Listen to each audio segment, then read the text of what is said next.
Сәлеметсіңдер ме балалар? Бүгінгі ұйымдастырылған оқу қызметі сауат ашу негіздері тақырыбы А дыбысы мен әріпі. Бұл әріптер мен сөздердің сиқырлы әлемі деп аталады.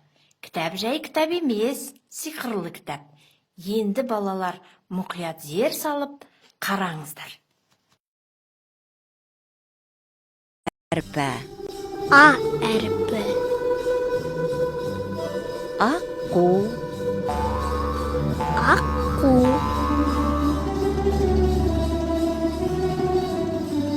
Ауыл. Ауыл.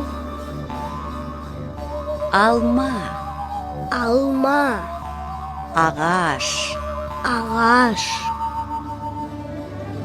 Аю. Аю. Арстан. Арстан. Ара. Ара. Айдаһар. Айдаһар. Ат. Ат. Ай. Ай.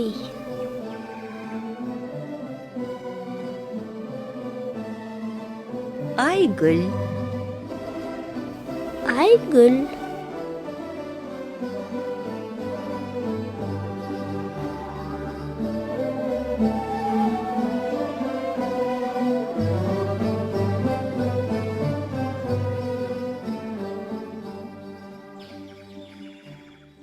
А дыбысы жуан дауысты дыбыс. Жеке дара буын бола алады. А дыбысы сөздің басында, сөздің ортасында және сөздің соңында кездеседі. Мысалы, алма, арыстан, ара. Енді балалар, мына сөздерге дыбыстық талдау жасайық. Алма, екі дауысты және екі дауыссыз дыбыс бар. Арыстан, үш дауысты, төрт дауыссыз дыбыс бар.